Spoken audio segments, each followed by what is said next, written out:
Hello everyone, and welcome back to English Listening Practice. Today's story will touch your heart and remind you of the strength inside every human being.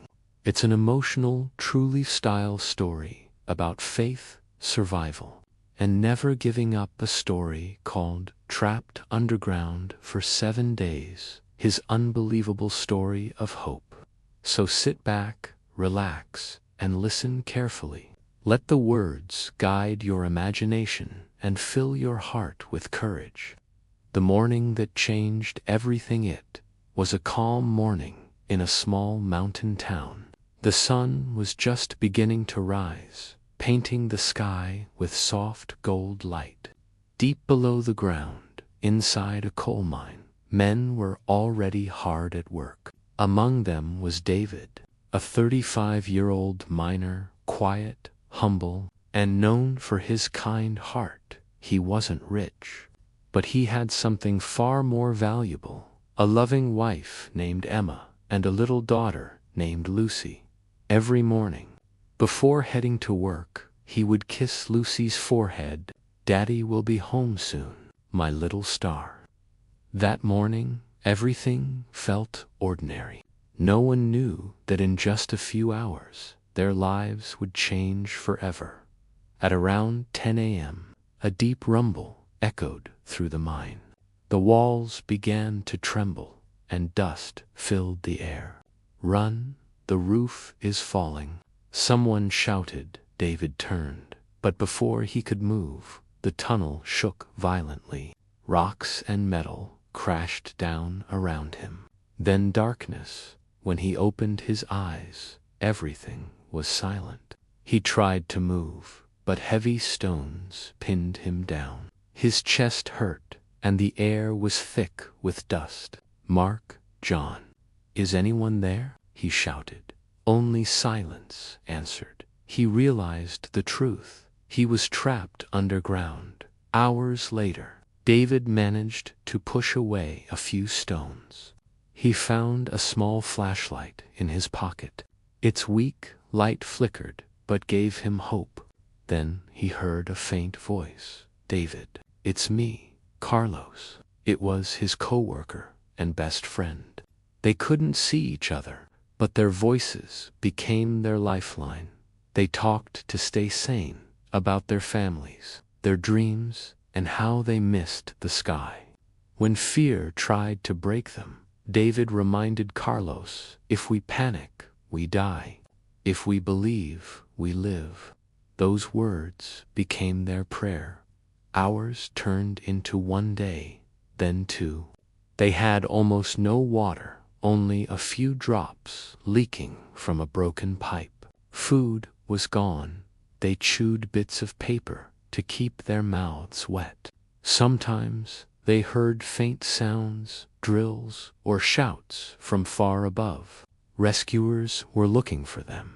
Every time David heard that sound, his heart filled with hope. But hope was also painful. It reminded him how close freedom was, yet still unreachable. At night, he thought of Emma and Lucy. He could almost hear his daughter's laughter. Tears fell down his dusty face as he whispered, "I'm not dying here. I'll see them again." By the 3rd day, Carlos's voice grew weaker. He said, "David, maybe this is it. Maybe we won't make it." But David refused to believe that. "No, Carlos, not yet. We have to fight. We have to keep the light alive." He began humming an old song his mother used to sing when he was afraid. His shaky voice echoed through the darkness, and soon Carlos joined in. Their voices became the light that no darkness could destroy. Even surrounded by rock and fear, they chose faith over fear.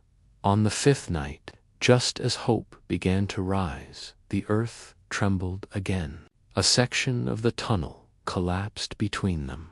David heard Carlos scream, and then silence. "Carlos, Carlos, answer me," he cried, pounding the walls. No answer came.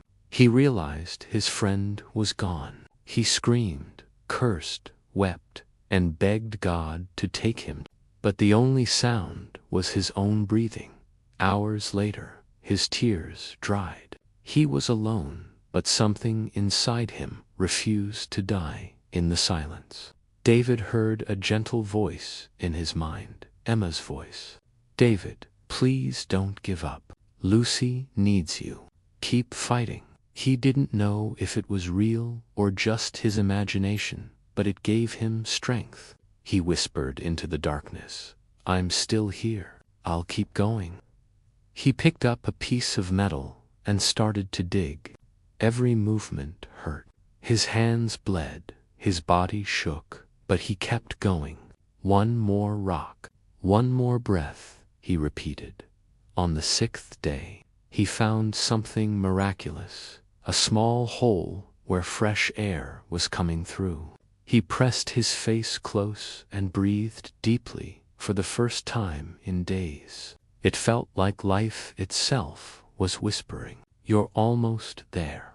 He widened the hole with his bare hands, breaking rock after rock, until he saw a faint flicker of light. On the 7th morning, he heard human voices. Rescue team. Can anyone hear us?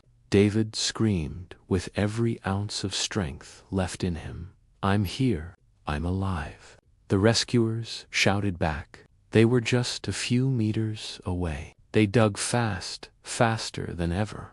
Then a bright beam of light broke through the darkness. A gloved hand reached in. Hang on, we've got you. David grabbed the hand and they pulled him out. When he stepped into the sunlight, he fell to his knees. Tears streamed down his face as he whispered, Thank you, God, I'm home. In the hospital, David woke up, surrounded by bright white light. Emma sat beside him, holding his hand. Lucy hugged him tightly, whispering, I missed you, Daddy. He couldn't speak. He just smiled through his tears.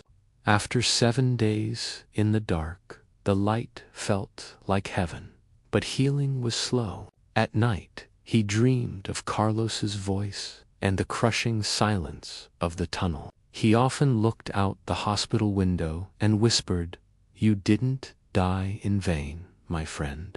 I'll carry your courage forever. Reporters came to interview him. How did you survive 7 days? One asked. David smiled softly. I had hope. Even when everything around me was dark, I believed there was still light ahead. Hope kept me alive. His words appeared in every newspaper the next day, touching hearts all over the world. Months later, David returned home. He started visiting schools and community centers, sharing his story with young people who felt lost or hopeless. Sometimes, he told them, life buries you in darkness so you can discover your own light. He began writing letters to Lucy, reminding her to always stay strong, to never give up on life or herself. And each letter ended with the same line. When you feel trapped, remember, even in the deepest darkness, light is waiting to be found. One evening, years later, David stood in his garden watching the sunset.